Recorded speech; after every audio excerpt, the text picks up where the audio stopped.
नवल किशोर, आपका अरविंद केजरीवाल को समन दिए जाने पर आपकी प्रतिक्रिया क्या है, बोलिए। देखिए, ये तो पूरा देश को पता चल गया है कि अब ये जो 3 एजेंसियां हैं ना, जिसको ईडी कहते हैं, सीबीआई कहते हैं, इनकम टैक्स कहते हैं, ये अलग अलग छापे मारते थे। पहले तो वो न्यूज़ बनता था, अब तो वो कहने की जरूरत नहीं है। अब आप सीधा कह सकते हैं भाजपा ने छापा मारा, इस दल के नेता के खिलाफ मारा, उस दल के नेता के खिलाफ मारा। अब ये सीधे तौर पे कह सकते हैं, ये मैं नहीं कहता हूं, ये पूरे देश की जनता को पता चल गया है और वो मानना शुरू कर दिए हैं। दूसरी बात, देखिए, बहुत बहुत साख वाली संस्थाएं हैं, इनकम टैक्स, ईडी, सीबीआई, और इनकी साख के पीछे जो कारण है कि इसमें जो ऑफिसर हैं ऑब्जेक्टिवली टेस्टेड ऑफिसर हैं, पूरे राष्ट्रीय स्तर के परीक्षा और पात्रता पास करके आते हैं। उनके जैसे एजेंसियों को भाजपा ने अपने निजी हित के लिए निकम्मा साबित कर दिया। कई सारे केस में यह पता चला है कि अगर उनको वैज्ञानिक तौर पे एविडेंस, आपने एविडेंस की बात की, देखिए एविडेंस बहुत जरूरी चीज है, लेकिन एविडेंस इकट्ठा करने वाले को, एविडेंस का उपयोग करने वाले को पहले ही पता है कि किसी खास उद्देश्य के लिए करना है, तो आपको मानना पड़ेगा कि एविडेंस दोधारी तलवार बन जाती है, पक्ष में भी विपक्ष में भी हो सकता है। आपसे अगर सवाल पूछा जाए कि क्या आपने भ्रष्टाचार बंद कर दिया है, हाँ कहोगे तब भी फंसोगे, ना कहोगे तब भी फंसोगे। ये तमाम तरह के जो चित्र और चरित्र है ना, भाजपा ने निर्माण किया है। भाजपा, यही भाजपा है ना सुप्रीम कोर्ट में। आप देखिए मानक जी, आपको भी हंसी आ रही है, पूरा देश की जनता को हंसी आ रही है जब ये पता चलता है ना कि सुप्रीम कोर्ट कहती है ये कितना एक्सटेंशन दोगे भाई, एक्सटेंशन कितना दोगे? नहीं, एक्सटेंशन आप कितना दोगे ईडी को? 31 जनवरी लास्ट है, तब सरकार कहती है कि देश हित में महामहिम थोड़ा और दे दीजिए। आप देखिए, तो ये देश की सुप्रीम कोर्ट कहता है कि आप जो बात कह रहे हैं वो अगर गलत है या सही है, तो कहते हैं कि नहीं, इलेक्टोरल बॉन्ड्स के विषय में जानकारी का मांगने का अधिकार नहीं है आपके पास, ये सरकार कहती है। बताइए कितना हास्यास्पद है। ये जो लोकतंत्र का सबसे बड़ा चीज है, जानकारी, जनता को जानकारी देने का, वो कहता है इलेक्टोरल बॉन्ड, जिसके आधार पे भाजपा विश्व का सबसे धनी दल बन गई है, वो देने को तैयार नहीं है। आप देखिए तो सुप्रीम कोर्ट की जो टिप्पणी आती है वो सरकार को हास्यास्पद बना दी है। और ये बहुत सही बात है कि जो आज की डेट में भाजपा के द्वारा छापे मारे जा रहे हैं खबर बनाने के लिए या छापने के लिए, उस पर पूरे देश की जनता का विश्वास उठ गया। इनका दोहरा चरित्र। अरविंद केजरीवाल गिरफ्तार हुए तो क्या करेंगे डॉक्टर नवल किशोर? यही तो पूछ रहा हूं। इंडिया गठबंधन के घटक दल क्या सड़कों पर उतरेंगे, कोई मुद्दा बनाएंगे इसको, अगर केजरीवाल जी गिरफ्तार हुए तो? देखिए मानक जी, फैसला और न्याय में बहुत अंतर है। फैसला तात्कालिक होता है और न्याय लोगों को पता चलता है कि क्या होता है। आपने देखा होगा कि 2G का क्या हुआ। ये इस तरह के अगर छापे पड़ेंगे और इस तरह से देखे आएंगे तो हर केस का वही हाल होगा। जिस केस में आप नेताओं को खोज रहे हैं, आज तक भाजपा बता नहीं पाई कि जिस मॉल का गुड़गांव में चर्चा किया कि माननीय उप मुख्यमंत्री जो आज बिहार के हैं उनका है, बता नहीं पाए कि कौन किसका है।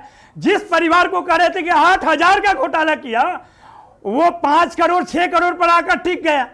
आप बताइए कि इतना झूठ, कि कितना झूठ। ये भाजपा का असली सच ओके, तुहिन सिन्हा बोलिए। पर कि वो बता नहीं पा रही। तुहिन सिन्हा आपकी बारी है।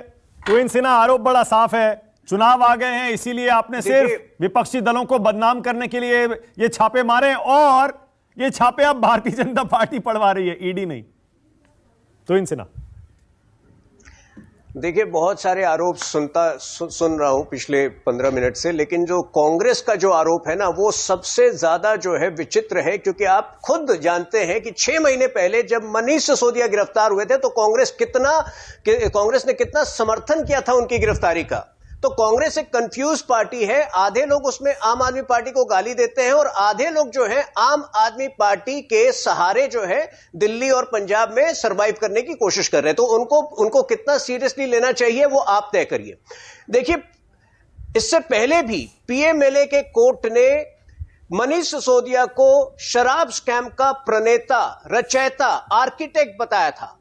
और कल जो सुप्रीम कोर्ट का निर्णय है वो एक तरह से दोबारा उस निर्णय का पुष्टिकरण था। तो उसके बाद जो लोग कहते हैं कि हमें शर्म आनी चाहिए, मेरे ख्याल से शर्म उनको आनी चाहिए, वो कोर्ट की अवमानना कर रहे हैं। हमें भी खुशी है इस बात की कि 3 महीने के अंदर ये केस अगर तय हो जाता है, उनकी कन्विक्शन होती है, और हमें जिस प्रकार के प्रमाण है पूरी तरह से हम आशान्वित है कि 3 महीने के अंदर उनका कन्विक्शन होगा। अब एक बात मैं आपसे पूछना चाहता हूं, देखिए कर्नाटक में 6 महीने पहले चुनाव हुए थे, कितने आरोप हम पर लगे थे, 40% सरकार है, 40% कमीशन लेती है, 6 महीने बीत गए, क्या राज्य सरकार को अधिकार नहीं है कि हमारे पूर्व मंत्रियों के खिलाफ वो एक्शन ले? एंटी करप्शन ब्यूरो उनके हाथ में है, वो एक्शन क्यों नहीं ले पाते हैं? क्योंकि उनके पास कोई पुख्ता प्रमाण, कोई जानकारी नहीं है उनके पास। तो आरोप लगाना बहुत आसान होता है, लेकिन जब कोर्ट उसकी पुष्टि करती है, जो कई बार इस केस में हो चुका है लिकर स्कैम पे, तो कम से कम विपक्ष को अब अंदर झांकना चाहिए अपने अंदर। और विशेष अतुल लोंढे पाटिल आपका जवाब दे रहे हैं, उसके बाद प्रियंका कक्कड़ आपके पास आ रहा हूं। राजनीति को हाँ, अतुल लोंढे पाटिल बोलिए। और अतुल भाई ये भी बताइएगा, इंडिया गठबंधन के अहम घटक दल अरविंद केजरीवाल, अगर उनकी गिरफ्तारी होती है तो इंडिया गठबंधन क्या करेगा? देखिए, इंडिया गठबंधन बहुत स्ट्रांग है, एक दूसरे के साथ है, और ये पूरी तरह जानता है कि राजनीतिक इस्तेमाल हो रहा है। अब तुहिन जी जो बात कर रहे थे, तुझे में माफी मांगेंगे क्या आप? तुहिन जी अभी मांगेंगे? जज ने कहा मैं 7 साल बैठा रहा, 11 बजे से 7 बजे तक, सबूत का इतना चिट्ठा नहीं दिया। कर्नाटक में कॉन्ट्रैक्टर एसोसिएशन ने लेटर लिख के कहा कि इनको 40% देना पड़ता है। पिंगालेश्वर स्वामी जो है वो सबसे बड़े मठ के प्रमुख है, उन्होंने खत लिख के कहा है प्रधानमंत्री को कि यहाँ पर 30% देना पड़ता है, 40% जो मठों को एंडोमेंट मिनिस्ट्री है उसके पैसे मिलते हैं। तो जो आरोप है ना वो संगीन है, और जाओगे सब जाओगे, सबका दिन आता है, कयामत के बाद कयामत आती है। इस्तेमाल करोगे जो अधिकारी जो कर रहे हैं ना, अधिकारी जो कानून के बाहर जाके काम कर रहे हैं, उनको भी मैं आपके चैनल के माध्यम से बताना चाहूंगा कि सबकी बारी आती है, ये इस्तेमाल हो रहा है। अजीत पवार 27 जुलाई को करप्ट था, 70,000 करोड़ खाए थे, 25,000 करोड़ बैंक में खाए थे, और 2 अगस्त को पवित्र हो गया। ओके, क्विक रिस्पॉन्स तुहिन सिन्हा, उसके बाद प्रियंका कक्कड़। तुहिन सिन्हा बोलिए, आपकी भी बारी आएगी। अतुल लोंढे पाटिल चेतावनी दे रहे हैं। बस इतना जानना चाहता हूं, अतुल जी से मैं इतना जानना चाहता हूं कि कर्नाटक में इनकी क्या मजबूरी है? अगर आज भी ये आरोप ही दोहरा रहे हैं, 6 महीने हो गए इनको सत्ता में आने के पश्चात, एक्शन क्यों नहीं ले रहे हैं? आरोप लगाने का समय ये बीत चुका है, 6 महीने से आप कर क्या रहे हैं कर्नाटक में? ओके, जरा ये बता दूं अपने दर्शकों को, ये जो तस्वीरें हम दिखा रहे हैं, ये मेरी माटी मेरा देश कार्यक्रम है, उसी की तस्वीरें हैं जहां प्रधानमंत्री मोदी भी शिरकत कर रहे हैं। ये तस्वीरें हम आपको दिखाते रहेंगे। प्रियंका कक्कड़ आपकी बारी है। प्रियंका कक्कड़, अगर केजरीवाल जी की गिरफ्तारी हुई, क्या आप इंडिया गठबंधन के घटक दलों से सहयोग की उम्मीद करते हैं? आंदोलन चलाएंगे? देखिए, इंडिया गठबंधन साथ है, इंडिया गठबंधन में कोई दिक्कत नहीं है, और वो सबसे बड़ी प्रॉब्लम है भाजपा के लिए। पहले प्रॉब्लम थी कि जब मोदी जी की वेव भी चल रही थी, 67 आउट ऑफ 70 सीट्स हमारी आई थी। मैं तुहिन जी का जवाब दे रही हूं, उन्होंने कहा हमें डर क्यों लगेगा, हम तो गुजरात में कुछ कर नहीं पाए। पहले हमारी 67 और 70 आई जब मोदी जी की लहर चल रही थी, फिर हमारी पंजाब में सरकार बन गई, हमारे गुजरात में 5 विधायक। गुजरात में आप देखिए, इसकी तुलना ऐसे कीजिए तुहिन जी कि 1980 में भाजपा बनी और 2023 में भी दिल्ली में सिर्फ 8 ही विधायक हुए आपके पीक पे भी। तो हम गुजरात में ऑलरेडी 5 हैं 10 साल में, इसलिए आपकी घबराहट है, पहली चीज। दूसरी, जहां तक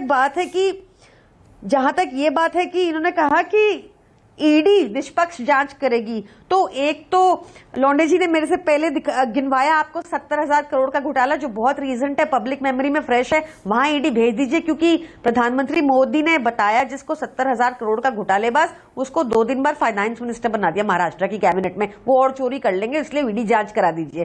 फिर इनके हर्षवर्धन पाटिल हैं जो भाजपा में शामिल हो गए, 1-2 नेता और हैं जिन्होंने सार्वजनिक मन से बयान दिया कि जब से भाजपा में आया हूं चैन की नींद सोता हूं, कोई ईडी पीछे नहीं आती।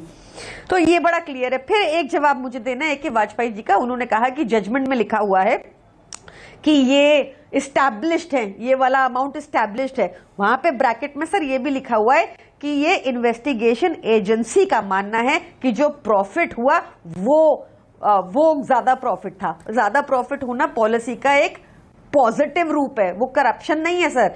या करप्शन के बहुत सारे मामले और हैं जिसमें आप जांच नहीं कर पा रहे। आपने पीएमएलए लगाकर बिना बात के प्रताड़ित किए क्योंकि आप हमसे चुनाव में नहीं जीत सकते। ओके, वाजपेयी जी बोलिए। आपको सुप्रीम कोर्ट का भी ऑर्डर अध्यादेश लाकर पलटना पड़ा क्योंकि आप हमसे दिल्ली नहीं जीत पाए। ओके, और बोलिए वाजपेयी जी। मानक जी, ये जो कोर्ट के मामले होते हैं उसमें कोर्ट में बहस अच्छी लगती है, टीवी पे बहस नहीं हो सकती है। और बहस हुई है, बाकायदा 10-10 दिन बहस हुई है, उसके बाद ये फैसला आया है। इसको पढ़ने में कोई दिक्कत नहीं, सब एज इट इज पढ़ते हैं और ये सबको मालूम पड़ गया है। ठीक है, पर ऐसा क्यों है कि 121 में से जिनके यहाँ 10 साल में ईडी की रेड हुई, ठीक 115 विपक्षी नेता है? जो चोर होगा उसके यहीं जाएगी। देखो, माफ करना। अच्छा, पूरा विपक्ष चोर है और सरकार और उसके समर्थक दल सारे ईमानदार। कोई आर्ग्यूमेंट नहीं है कि भाई पहले उसको पकड़ो फिर उसको पकड़ो फिर हमारे पास आना है, ये आर्ग्यूमेंट नहीं होता। जिसके खिलाफ कोई सबूत मिलेगा, जिसके खिलाफ एफआईआर होगी, जिसके खिलाफ इन्वेस्टिगेशन होगा, वो पकड़ा जाएगा। और नहीं पकड़ा जाएगा ये भी कोई गारंटी नहीं है, पकड़ा जाएगा कि नहीं पकड़ा जाएगा। तो अजीत पवार के साथ क्या हुआ? बार बार आपको 70,000 करोड़ के घोटाले का उदाहरण दे रहे हैं। अरे सुनिए ना, अजीत पवार प्रधानमंत्री का है 70,000 के घोटाले, ये क्या था? Naturally corrupt party NCP. Ajit Pawar के खिलाफ इन्वेस्टिगेशन हुई और चार्जशीट मई के पहले हफ्ते में फाइल हुई। उसमें उनके खिलाफ और उनकी वाइफ के खिलाफ कोई मटेरियल एविडेंस नहीं मिला, इसलिए उनका नाम ड्रॉप कर दिया। और ये रेगुलर प्रैक्टिस है, अगर एविडेंस नहीं मिलेगा तो केस नहीं चलता है कोर्ट में, और कोर्ट भी पहली डेट पे ही डिस्चार्ज करती है। अगर इनके खिलाफ एविडेंस नहीं होता ना तो बाइज्जत बेल भी हो जाती और बाइज्जत डिस्चार्ज भी हो जाते। केजरीवाल जी की गिरफ्तारी होने वाली है क्या? देखो, जो हालात हैं, जो एविडेंस मिल रहा है, जो सर्कमस्टांसेस है, उसके हिसाब से तो होगा ही होगा। राजनीतिक तौर पर क्या होगा? नहीं, इसको राजनीति से नहीं, मैं दूसरी बात कर रहा हूं। अगर केजरीवाल जी गिरफ्तार हो गए तो हिंदुस्तान की राजनीति पर उसका क्या असर पड़ेगा? हम तो वो तो पार्टी जाने, वो जाने। अरे आप भी तो पार्टी के प्रवक्ता हैं।